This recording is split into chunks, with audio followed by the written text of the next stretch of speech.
Olá, boa noite, sejam bem-vindos a mais um Telejornal Satic. Eu sou Maju Berto. Eu sou Leonardo Evaristo e a partir de agora você confere o destaque desta edição. Enem 2023. Quais os próximos passos para quem realizou a prova? Outro destaque é a poluição sonora em Criciúma. A pandemia do coronavírus chegou ao fim e você vai ver em uma reportagem especial relatos de profissionais da saúde sobre como foi passar por essa experiência. E o alerta para os números preocupantes de violência contra a mulher em Criciúma. O verão está chegando e nós vamos te mostrar como continuar na moda na estação mais quente do ano. E no quadro Turistando de hoje, vamos até o Parque Astronômico Albert Einstein. Tudo isso e muito mais você confere nesta edição.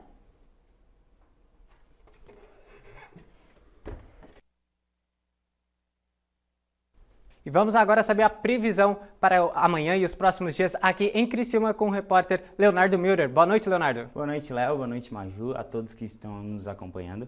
Pois é, Léo, amanhã a previsão do tempo em Criciúma começa com muita chuva. Essa chuva já vem de dias e deve seguir até o final da semana.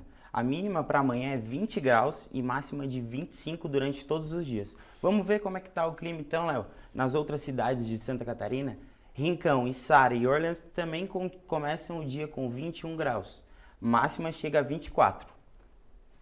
Léo, tem uma explicação para que o tempo esteja tão chuvoso e tão quente, né? A umidade do ar está bem alta, isso vem acontecendo em todo o Brasil, né? Então, e aqui resultou em Santa Catarina em muita chuva, né? O resto do Brasil até foi ligado um alerta da Defesa Civil para que o pessoal tenha cuidado com a alta temperatura.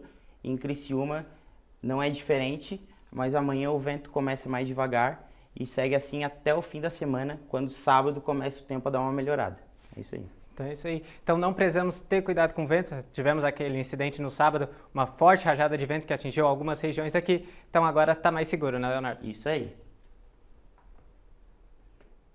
O verão então está chegando e com ele o número de banhistas cresce nas praias. Mas é necessário a gente ter cuidados com os riscos de afogamento, tanto com crianças e adultos. A repórter Érica Modolon está ao vivo para falar quais são os cuidados que devemos ter como banhistas. Boa noite, Érica. Boa noite, Maju. Boa noite, Léo. Então, algumas das dicas passadas pelo Corpo de Bombeiro para se ficar atento são: nas praias, é importante escolher um local que é coberto pelo Serviço de Salvamentos Aquáticos, com guardas-vidas presentes. Não ingerir bebidas alcoólicas ou refeições antes de entrar na água. Evite nadar próximo de rochas, pedras e mirantes. Locais em que se estabelece a bandeira vermelha devem ser evitados e as orientações respeitadas. Em caso de emergência, ligue imediatamente para os bombeiros no 193 ou busque por um guarda-vidas. Se vir alguém se afogando no mar, chame os bombeiros e, para ajudar, tente arremessar objetos que ajudem a flutuar. No verão, os números de prevenções aquáticas na região sul de Santa Catarina ultrapassam 410.157 salvamentos e 9.000 ocorrências de lesões causadas por águas-vivas. Cuidados em ambientes cercados por água devem ser redobrados. Volto com vocês no estúdio. Então fica aí o alerta para os banhistas. E ainda falando de verão, o repórter João Pedro Savi foi buscar saber qual vai ser a moda para o verão 2024. Muito calor, sol, praia, muita festa. Espero aí uma temperatura agradável pra gente que é frequentador de praia poder curtir esse veraneio aí. Praia, calor, sol. É o que a maioria das pessoas pensam quando falamos sobre o verão. A estação, além de ser a mais aguardada do ano, também é uma chance para quem quer renovar o guarda-roupa. Para se adaptar às modas atuais, os lojistas precisam estar preparados para os clientes. Quando a estação começa a se aproximar, as pessoas já aproveitam para ir às compras. O comércio de roupas na estação sempre é muito movimentado. Os comerciantes estão ocupados se preparando para a chegada das pessoas que querem se atualizar para o verão. E o sentimento dos lojistas é de otimismo. Novembro, Black Friday. Dezembro a gente tem Natal, Ano Novo. Então a gente acredita que para esse último trimestre as vendas elas vão superar as vendas do ano passado. As tendências de moda para este verão prometem. Os estilistas estão esperando uma grande mudança em relação aos estilos do ano anterior. As tendências do verão 2024 é uma cartela de cores mais apasteladas, com os tons mais entre os neutros, né? Porque por conta das fibras naturais, como o linho, o cânhamo, o liocel, o algodão, que vai muito bem para esse verão que a gente tem aqui tropical no Brasil. Enquanto o verão não chega, o jeito é esperar. Eu acho do verão, acho uma estação muito legal. Vai pra praia? Em 2023, não só o Brasil, mas o mundo completou 3 anos da data em que a Covid-19 foi considerada uma pandemia. E uma das frentes de combate da doença, que deixou marcas por onde passou e ainda relembra os dias de luta. Os profissionais da saúde nos contaram suas experiências, não só como médicos e enfermeiros, mas também como pais, filhos e amigos. E se de repente a sua rotina mudasse drasticamente em um dia e o toque físico fosse proibido? E se uma doença sem cura surgisse sem data para ir embora, como uma visita inconveniente? E se o tempo custasse vidas, sonhos e esperanças? E se a companhia de pessoas se tornasse anormal? E se você fosse um profissional da saúde lutando por algo que não era palpável? Era possível ver uma luz no fim do túnel? Uma cura a algo sem precedentes? No começo, não. Na primeira onda, eram dias intermináveis, semanas intermináveis. A gente não acabava nunca e não parecia que ia acabar tão cedo. A gente não via realmente esperança. Parece que um dia era pior do que o outro. E aquela angústia, né, de visualizar que e amanhã o que me espera? Teve dias que não. Com o passar dos dias e com o que a gente ia recebendo assim no hospital, a gente começou a ficar um pouco mais com medo. Chegou um momento assim que realmente a pressão psicológica do negócio não fazia a gente enxergar um final para isso. 11 de março de 2020, o dia em que a Organização Mundial da Saúde, a OMS, decretou a epidemia de Covid-19 como uma pandemia mundial, após meses de especulação sobre a doença. Uma quarta-feira até então normal, que mudaria os próximos 3 anos de muita dor, perdas e também apoio. O mundo ficou às cegas. O cansaço foi obrigado a não se manifestar, já que naquele momento o tempo havia virado sinônimo de salvar vidas. Durante toda a imensa preocupação com pacientes e enfermos, ao fim de todo o plantão, o cuidado era direcionado aos familiares que, em hipótese nenhuma, poderiam virar pacientes. A gente tinha medo, porque a gente estava acompanhando os noticiários lá de fora, e então a gente sabia que era algo que a gente nunca tinha visto aqui. E eu tenho um filho de 8 anos, na época ele tinha 5 anos, 5 para 6. Disse, mãe, eu vou deixar o Matheus com vocês. Foram 29 dias sem ver ele, pessoalmente. E quando a gente viu da calçada, de máscara, sem poder abraçar, só dizer, tu tem que ficar aí porque a mãe tá no Covid. E ele falava assim, mãe, é o corona, né, mãe? Não pode abraçar pelo corona. Eu disse, filho, não pode. Ao mesmo tempo que eu tinha preocupação de estar dando o melhor aqui, eu tinha a necessidade de estar junto com eles lá. E o lá eu não podia, então a gente tinha que conseguir conciliar tudo, Você vê que é um pai de família, é um pai que chega aqui que fala que sempre quis ser pai, aí ele é pai, de repente a gente vê ele numa situação de quase morte, e são várias histórias interrompidas e tudo aquilo a gente vai vivendo junto, A gente não somos máquina. A guerra por salvar vidas alheias e acreditar em um futuro para si mesmos andavam lado a lado. A linha tênue entre o medo e a esperança de ainda viverem a construção de sonhos pessoais eram agarrados em meio a perdas de pacientes e de colegas. Segundo a OMS, cerca de 180 mil profissionais de saúde perderam suas vidas em decorrência à Covid-19 no mundo entre os anos de 2022 e 2021. No Brasil, as perdas ultrapassaram 4.500 mortes, sendo 50 em Santa Catarina. 70% das vítimas da doença eram técnicos e auxiliares de enfermagem, 25% enfermeiros e os 5% finais eram médicos. Eu, sinceramente, eu não me senti herói, porque é a nossa profissão, A gente está habituado a estar cuidando de pessoas e a estar devolvendo essas pessoas para suas famílias. Essa é a nossa missão. Mas, claro, Foram 2 anos em que a gente não tinha um horário fixo para trabalhar, a gente trabalhava conforme a necessidade. Eu ia para casa e não conseguia descansar, porque eu estava o tempo inteiro pensando aqui como é que estava a equipe, como é que estavam os pacientes, se eu ia encontrar aquele paciente que eu deixei hoje, amanhã, né? E também a vida, né, pessoal também interferia, porque eu chegava em casa, não deixava nem meu filho, meu marido me encostar, nada, já deixava a roupa lá na lavanderia, né, ia para o banho. Alguns funcionários, né, ia lá na sala administrativa assim para desabafar. Então, muitas vezes a gente também tinha que ser alicerce um do outro. Tinha dia que queria um desistir, mas todo mundo se abraçava, não, vai dar tudo certo, e assim foi todos os dias. A gente é treinado para lidar com esse ambiente de tensão, esse ambiente de pressão e poder agir nesse momento, né? Alguém precisa fazer alguma coisa e a gente treina para poder oferecer o melhor, mesmo com tudo às vezes conspirando contra.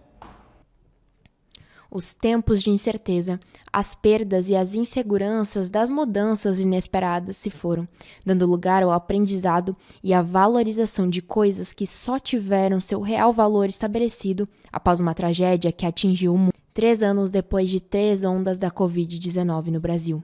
Os profissionais puderam respirar aliviados pelos dias difíceis que passaram e ressignificar os momentos vividos. Eu acho que a gente conseguiu valorizar mais os pequenos detalhes. Isso no geral, assim, tanto como profissional e como pessoa mesmo. Seria mesmo isso, sabe? Dar valor a esses pequenos gestos, essas pequenas coisas que a gente não dá valor no dia a dia de tão corrido e a gente só percebe quando a gente perde isso, que foi o que a pandemia nos tirou. De aproveitar melhor os momentos e entender que o tempo, a vida, a saúde não está no nosso controle. A gente pode ter um estilo de vida, pode ter nossos planos, nossos sonhos e tentar alcançar isso, né? É muito importante a gente preservar a nossa saúde, mas a gente tem que dar valor a cada dia que a gente acorda, porque realmente isso é finito, né? Por outro lado, também coisas positivas, das famílias se ajudando fora da UTI, da equipe toda, de todo mundo do hospital, não só médico, enfermeiro, fisioterapeuta, nutricionista, todo mundo estava tentando ajudar da maneira que podia, pessoas não do hospital, de fora do hospital, a imprensa, enfim, todo mundo. Acho que essa parte positiva da união das pessoas em tentar evitar que o vírus propagasse, evitar essas coisas todas também são importantes. São aprendizados que certamente vão ficar. Nós vamos para um rápido intervalo e na volta você confere o quadro Turistando, hoje direto do Parque Astronômico Albert Einstein. Não sai daí!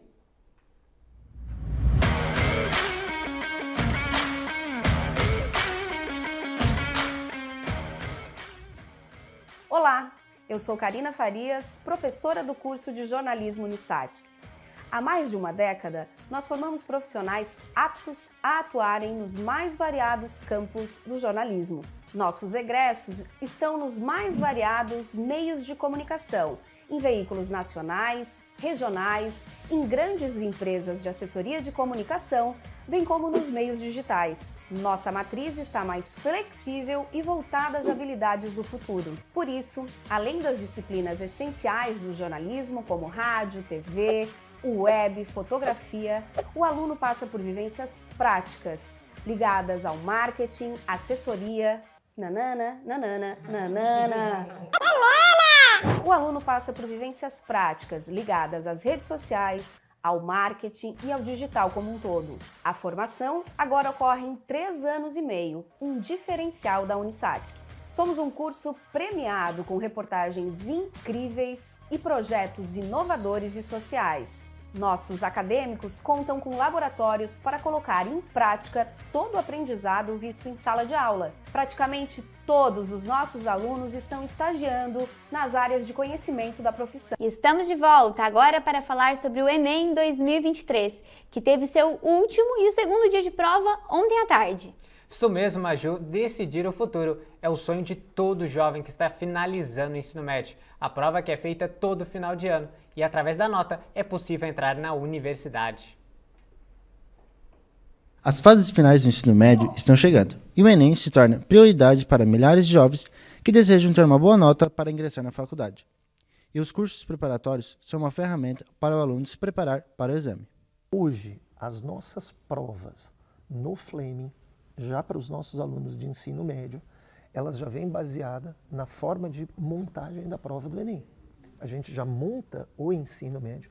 O Fleming hoje, a forma de avaliação, a forma de verificação de prova, de conteúdo, de reconhecimento, é tudo na mesma forma do Enem. Então a gente recebe um gráfico após uma prova, tem feito uma prova nacional.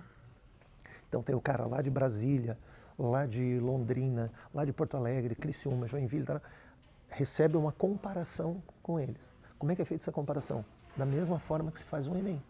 Então, que é o TRI, né? Teoria de resposta ao item. A gente avalia esse aluno. Isso é tão importante que eu consigo verificar se o cara tem deficiência, se o aluno está lá com deficiência em química, minha área, não só em química, mas eu consigo verificar inclusive em que questões, em que conteúdo ele está com maior dificuldade. No ano de 2023, o ProUni superou o ano anterior, batendo a marca de mais de 500 mil inscritos. Essa é a maior marca do programa desde 2005. Então eu tenho aqui em Criciúma mais ou menos 100 alunos de cursinho que eu tenho conversado com eles, desses alunos. Digamos, pelo menos metade eu já conversei. Em torno de 10, 12 que já me falaram em ProUni. Tá? Então, assim, mais ou menos vai ser essa média. Em torno de 15 a 20% dos alunos a gente tem essa estimativa de falar de ProUni. Porque a maioria, pelo menos no nosso caso, né, a maioria pensa em medicina. Então, já ou é federal, ou já vem mais ou menos embasado que vai pegar a universidade, não está pensando no ProUni. O ProUni é um dos programas que a nota do Enem possibilita na entrada da faculdade. E vários alunos fazem parte do programa. Eu tenho que mais ou menos assim a dinâmica. A gente entra em sala, então eu tenho aqui em Criciúma mais ou menos 100 alunos de cursinho que eu tenho conversado com eles, desses alunos. Digamos, pelo menos metade eu já conversei. Em torno de 10, 12 que já me falaram em ProUni. Este é o caso do jovem Davi Azevedo, aluno da segunda fase de jornalismo da Unisatic. O programa foi fundamental para que ele pudesse ganhar 50% da bolsa e finalmente mudar de cidade. Eu morava em Santa Maria, eu estudava no ensino médio lá dentro do Colégio Técnico Industrial de Santa Maria e eu já tinha a vontade de cursar jornalismo. Eu fiz o Enem lá em Santa Maria mesmo com a intenção de fazer o curso de jornalismo. Minha nota não foi suficiente para passar em primeira chamada, mas aí como meus pais vieram trabalhar aqui, eu peguei minha nota no ProUni e joguei, passei em primeiro lugar, consegui o bolso de 50% para o curso de jornalismo aqui na Unisatic. O aluno Davi, que cursa jornalismo na universidade, pôde observar que por meio desta área pôde atuar num dos ramos que o mais encantou, que o fez escolher esse curso para o seu futuro. A área que me faz ter vontade de cursar o jornalismo é com certeza a parte do jornalismo esportivo, porque eu desde 12, 13 anos eu tenho esse sonho de seguir na área, porque eu sou fissurado principalmente em futebol. Torcedor do Grêmio, vim para cá, acompanho os jogos do Criciúma, fui em quase todos os jogos no estádio desde que vim para cá. É uma coisa que eu tenho em mente há bastante tempo, de seguir nessa área. Os universitários, enquanto realizam o ensino médio, já estão pensando no futuro, qual curso vão realizar, vejam se têm interesse realmente em fazer o Enem, pois pode valer a pena para a sua carreira. O Enem te dá a possibilidade de tu escolheres várias universidades através de SISU, por exemplo, no Brasil. Então, é uma forma, na minha opinião, uma forma que durante a pandemia se mostrou uma forma muito eficiente de avaliação de aluno. Foi a única durante o evento da pandemia. E tanto foi que uma boa parte das universidades ampliou o número de vagas via Enem. E tem algumas falando de ampliar ainda mais via Enem. É uma prova, como eu disse, muito tranquila de fazer para quem está preparado, o método de avaliação e essa possibilidade de te ampliar horizontes. Então, fazer o Enem hoje, de certeza, a melhor das opções que a gente vai. O Enem já proporcionou aí para muitos jovens oportunidades de estarem ingressando em uma universidade, em uma graduação dos seus sonhos. Acho que todo jovem passa aí por esse momento de desespero para fazer a prova do Enem. Tu já passou por esse momento, Léo? Passei, foi 2 anos atrás, vou te dizer, viu? Me arrependi de não ter estudado mais, foi difícil. Foi difícil, mas todos os anos a gente está aí para tentar, e os jovens aí lutando para fazer uma graduação, para seguir os seus sonhos. E mudando um pouquinho de assunto, agora nós vamos ao vivo com o repórter João Pedro Savi, que traz informações sobre a solicitação de cota única de taxa de lixo para 2024, que pode ser realizada até dia 1º de dezembro aqui em Criciúma. Boa noite, Léo. Boa noite, Maju. Boa noite para quem nos assiste. Olha, então, está chegando ao fim o prazo para você fazer o seu pedido de cota única da taxa de lixo do ano que vem. O prazo para solicitação de pagamento em cota única da taxa de coleta e destinação de resíduos sólidos de 2024 termina nesse dia 1º de dezembro aqui em Criciúma. As guias para pagamento serão emitidas apenas no período em que os carnês de IPTU estiverem disponíveis, em boletos separados. Como funciona? Em questão de contrato firmado entre a Prefeitura de Criciúma e a Casan, a taxa de lixo é cobrada das faturas do município de água, com um parcelamento automático ou na conta ou em cota única. Para o requerimento, é obrigatório informar o cadastro do imóvel. Para quem não souber o cadastro do imóvel, pode solicitar a consulta prévia no setor de cadastro, no site da Prefeitura, ou conferir uma guia do IPTU antiga. O período pode ser realizado de maneira presencial no Paço Municipal Marcos Rovares, no setor de núcleo de fiscalização de tributos imobiliários, de segunda-feira a sexta-feira, às 8 às 17 horas, ou também pela internet via remota por meio do site criciuma.sc.gov.br, para quem quer fazer aí o pedido de cota única da fatura de lixo desse ano, do ano que vem também. É isso, volto com vocês no estúdio. Muito obrigado, João. E agora, falando de política, um dos assuntos em pauta depois do censo do IBGE é o aumento no número de vereadores em Criciúma. A jornalista e comentarista política Karina Manarim fala mais sobre isso. Olha, o aumento do número de vereadores em Criciúma não é ilegal, apesar de possivelmente a maioria da população abominar essa ideia. O assunto entrou em pauta nos bastidores da Câmara, defendido pelo vereador Toninho da Embralite. Isso porque o número de vereadores nos municípios é regulado pela lei orgânica com base em limites impostos pela Constituição Federal. Segundo esse limite, os municípios com mais de 160 mil habitantes podem ter até 21 vereadores. Criciúma tem 217 mil habitantes, então se encaixaria nesta lei. Hoje são 17 vereadores em Criciúma. De acordo com a Constituição, municípios com mais de 50 mil habitantes podem ter até 15 vereadores. Em Içara, por exemplo, são 15 vereadores com uma população de 64 mil habitantes. Mesmo assim, essa ideia não deve prosperar em Criciúma, pelo menos não neste ano. Isso porque o próprio presidente da Câmara, Salésio Lima, já adiantou que o assunto só entra na pauta se for consenso. Pelo que eu conversei com alguns vereadores, não há consenso.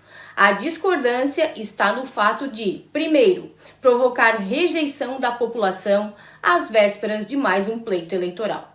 A população repudia aumento de número de políticos, seja em qual instância for, principalmente pelo julgamento de que seria pouco trabalho para muito custo.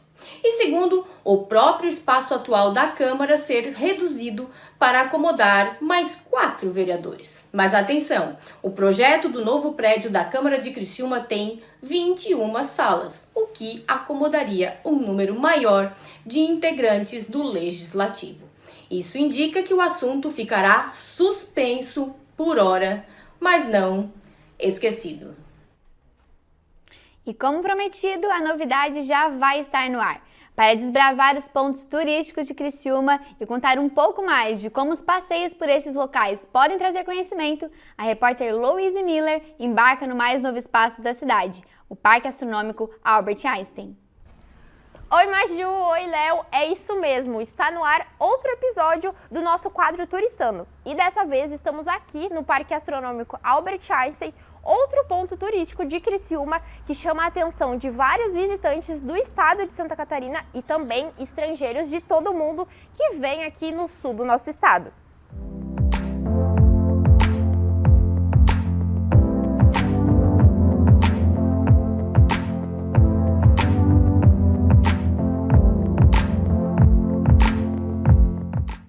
Inaugurado em 6 de janeiro de 2023, na celebração do aniversário de 143 anos de Criciúma, o Parque Astronômico fica localizado no famoso Morro Sequinel, no bairro Mina Brasil. O parque leva o nome de Albert Einstein junto à sua equação mais famosa, E igual mc ao quadrado. Toda semana, centenas de pessoas dos mais diversos públicos frequentam o lugar em busca do conhecer mais do espaço e desfrutar de um momento de lazer. Na nossa visita, o público dominante foram os pequeninos que estavam encantados e mostraram que sabem muito mais. Tem pedras, tem planetas, tem minérios. Eu vi uns vídeos, de comparação de tamanho de sistema solar, do menor pro maior, assim. Era tipo do menor planeta até o universo. Parece a imagem do universo observável. Os turistas e visitantes são recebidos por uma equipe animada e competente, que na ponta da língua tem respostas sobre os planetas, atrações e até as rochas que ficam à exposição nos locais. Uma das profissionais é a professora Amanda Savi, que está todas as tardes tirando dúvidas e sendo uma dessas guias do local maravilhoso. E agora, para entender mais um pouquinho como funciona esse parque tão legal, a gente está falando com a Amanda Lúcio Savi, que é orientadora aqui do local e vai nos explicar um pouquinho mais de como funcionam as atrações e muito mais. Amanda, eu gostaria de saber como é trabalhar num lugar inédito aqui em Criciúma. Então, aqui a gente é um local muito desafiador, mas também encantador, né? Então a gente recebe aqui estudantes do município de Criciúma e de diversos municípios vizinhos. E a gente tem aqui o papel de encantar eles, né? Na verdade, já vem desde a infância encantados pela astronomia. Quando eles chegam, geralmente eles já vêm com algumas informações sobre os planetas, os maiores, né? Sobre o Sol. Mas quando eles vêm, então, a gente conversa, conta um pouquinho do que tem aqui e eles ficam muito encantados. O parque, ele fica aberto todos os dias. Mas nós temos, de segunda a sexta, a gente tem uma agenda. Então, nós atendemos os estudantes, nessa agenda, de manhã, de tarde, então a gente já está chegando uma turminha. E de quinta a domingo, o parque ele é aberto ao público. Então, das 15 às 21 horas, nós temos sessões no planetário, nós temos visitas guiadas pelo parque com os professores e orientadores aqui. Nós temos à noite sessão do planetário para observação, e sessão no nosso observatório. Onde a gente pode observar a Lua, estrelas, planetas, o que tiver ali à noite. Todas essas atrações são gratuitas, com exceção do planetário, que a gente tem um custo de R$10 por pessoa. E ainda deu tempo de conhecer mais uma amiga nesse passeio. Ela veio com seus colegas passar uma tarde super divertida no parque. Essas visitas são constantes aqui e foi mais uma que ficou encantada com toda a estrutura local. Eu achei desse parque um parque muito legal, um parque cheio de magia, alegria, um parque muito legal. Ele ensina muitas coisas legais também e muitas coisas que eu não sabia, agora eu sei. E para fechar com chave de ouro, encontramos uma das milhares de turistas que vêm de longe para visitar e conhecer a estrutura. A Larissa nasceu na China e se casou com um brasileiro natural de Criciúma e aproveitou a estadia para trazer as filhas do casal até o Parque Astronômico. Para mim, o lugar todo é fascinante. Por exemplo, o relógio solar e o observatório onde se passam filmes. Isso é bem legal.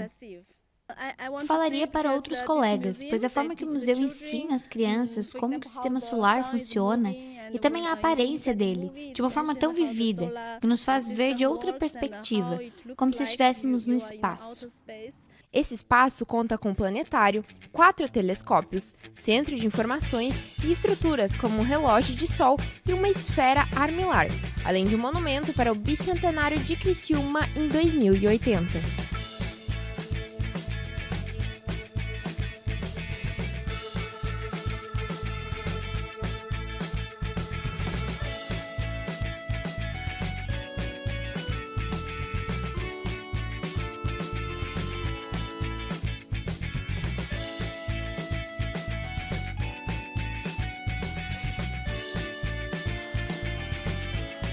Eu amei conhecer o Parque Astronômico Albert Einstein, mas o relógio está marcando que o episódio chegou ao fim. Então, do espaço, nós vamos descer a mina no próximo episódio do quadro Turistando aqui em Criciúma. E Maria Júlia, a grande pergunta, você sabia qual era a hora que estava marcando naquele relógio ali? Olha, vou ficar te devendo, não entendo muito não, vamos esperar a hora que a Luísa chegar aí e contar pra gente qual era o horário que ela finalizou ali, porque eu, por enquanto, não vou saber te responder. Eu também não, vamos ter que esperar a Luísa vir aqui para poder passar pra gente esse horário. E agora nós vamos para mais um rápido intervalo e na volta você confere as informações de esporte e como andam os números de violência contra a mulher. É já, não sai daí!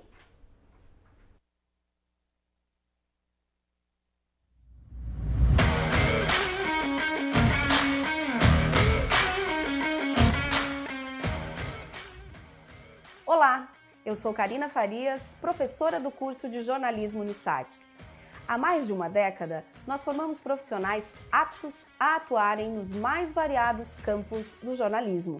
Nossos egressos estão nos mais variados meios de comunicação, em veículos nacionais, regionais, em grandes empresas de assessoria de comunicação, bem como nos meios digitais. Nossa matriz está mais flexível e voltada às habilidades do futuro. Por isso, além das disciplinas essenciais do jornalismo, como rádio, TV, web, fotografia, o aluno passa por vivências práticas, ligadas ao marketing, assessoria, O aluno passa por vivências práticas, ligadas às redes sociais, ao marketing e ao digital como um todo. A formação agora ocorre em 3 anos e meio, um diferencial da Unisatic. Somos um curso premiado com reportagens incríveis e projetos inovadores e sociais. Nossos acadêmicos contam com laboratórios para colocar em prática todo o aprendizado visto em sala de aula. Praticamente todos os nossos alunos estão estagiando nas áreas de conhecimento da profissão. Onde tem comunicação, tem aluno do jornalismo Unisatic.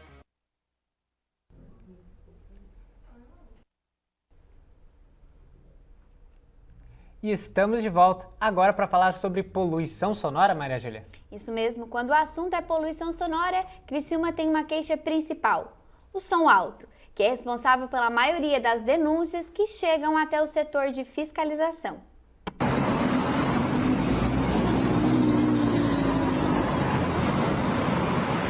Trânsito é barulho, mas em algumas áreas da cidade esse excesso de ruídos não é bem-vindo. Criciúma ao todo tem 4 hospitais, alguns em ruas bem movimentadas. Todo esse barulho influencia na saúde das pessoas, mesmo que ninguém perceba. A gente precisa estar em silêncio para um bom repouso, para um bom sono, para uma boa qualidade de sono.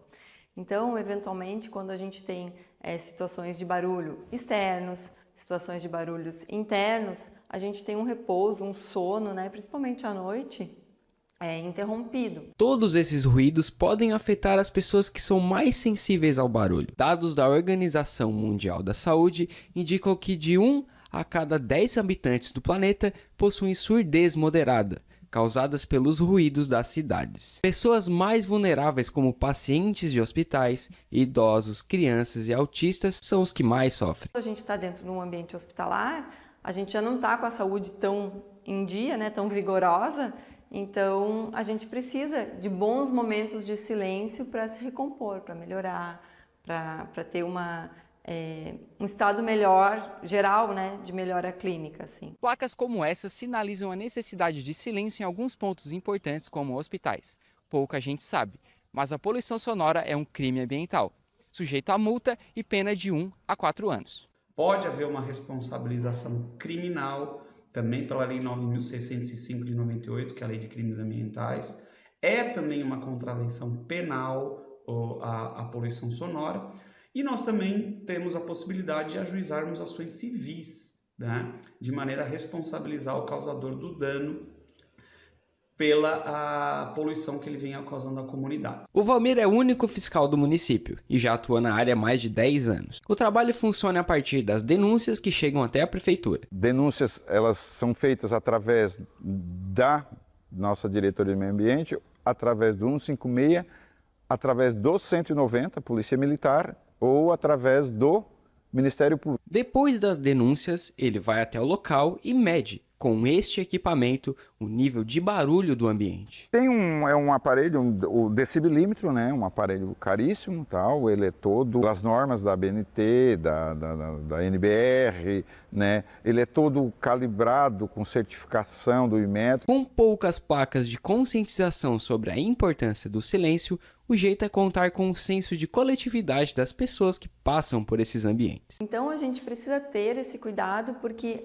existe, além de uma saúde auditiva geral, para níveis de estresse, existe graus, intensidades de sonoras que são muito aumentadas, que podem ser prejudiciais para a qualidade auditiva das pessoas. Hoje depende mesmo do bom senso, porque a lei, já existe lei, já que estabelece, né, que dita as regras para o entorno de hospitais, asilos, tal, pessoas autistas, já tem lei. Então, na realidade, é só punição mesmo. Desrespeitou, infringiu a lei, vai para punição.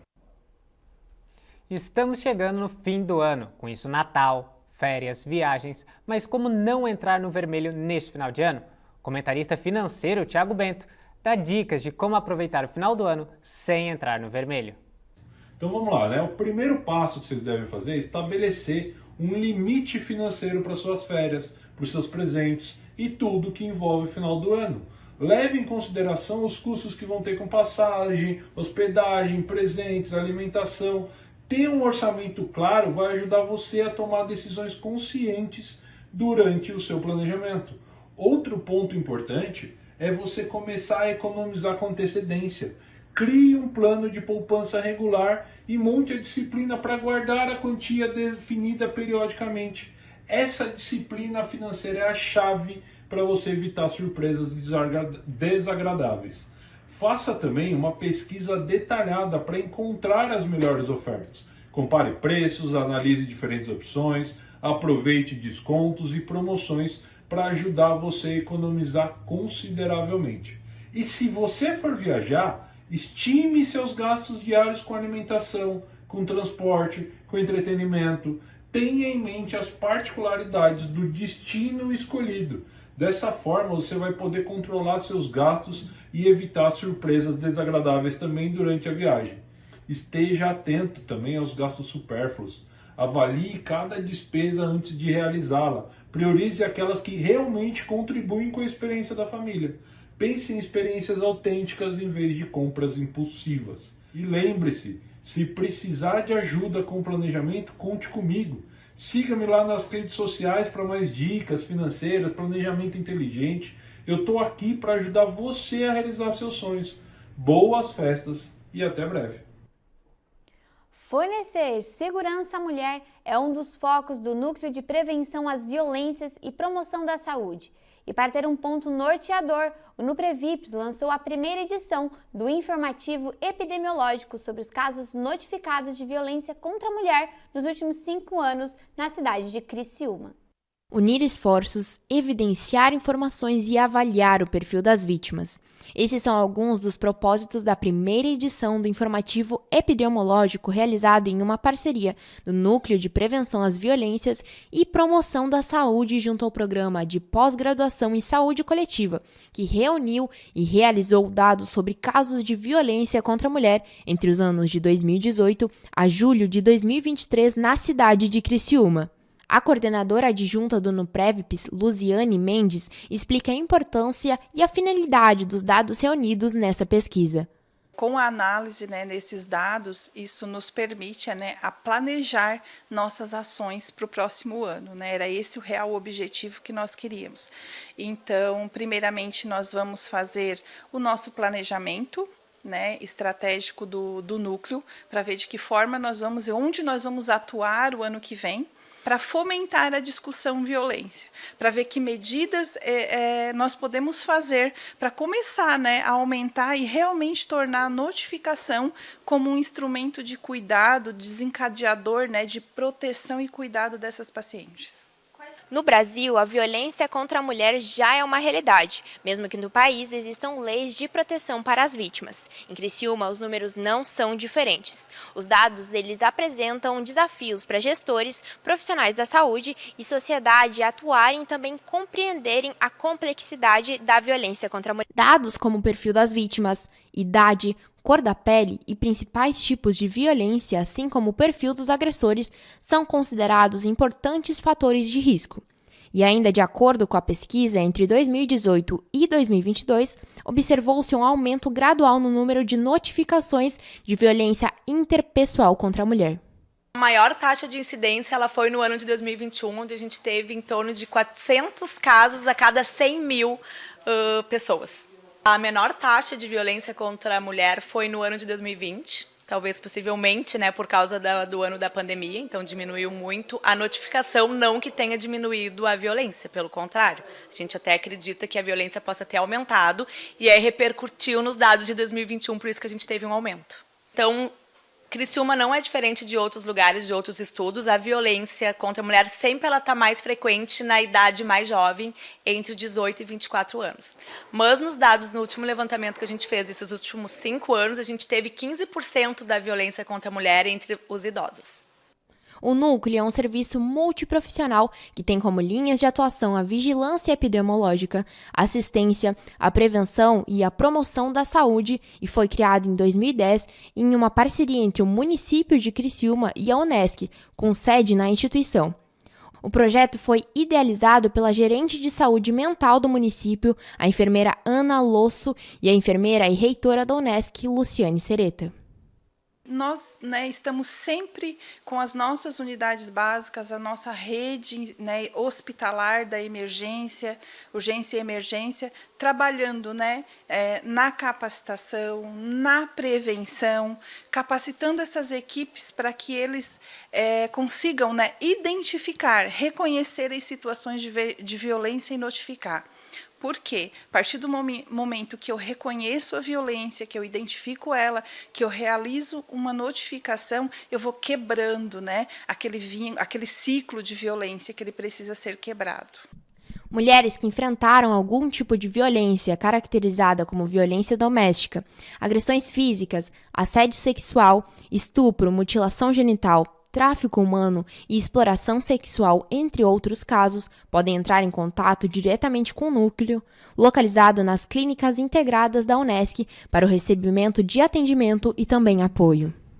E bom, agora vamos falar de esporte. O Criciúma joga amanhã contra o Guarani, Eliel, e ainda dá para sonhar com esse acesso, Eliel, Jesus? Boa noite. Boa noite, Leonardo. Olha, a esperança é a última que morre, até porque o Criciúma já teve dentro do G4, já teve fora do G4, voltou novamente, aí com a vitória em cima do ABC, tá embalado com o gol do Éder, e agora o Criciúma, você pode ver aqui na tabela, ele se encontra somente a 9 pontos do Vitória, que já está garantido o acesso, atrás também do Atlético Goianiense, que está com 61 pontos, e o Criciúma, segundo alguns matemáticos otimistas, ele pode ainda talvez até ser campeão, se o Vitória perder as últimas 2 partidas, e o Criciúma ganhar 2 partidas. Mas para o Criciúma, o que mais interessa agora é a classificação, é o acesso para a Série A, voltar para a Série A, o time carvoeiro, e o Criciúma ganhando 2 partidas, ou ganhando uma e empatando a outra, já consegue essa classificação. Então o técnico Cláudio Tencati agora ele vai ter 3 finais aí pela frente para enfrentar. Aqui eu vou citar os times para você que o Criciúma vai enfrentar nessas 3 finais. Primeiro o Criciúma ele vai pegar o Guarani fora de casa, que é concorrente direto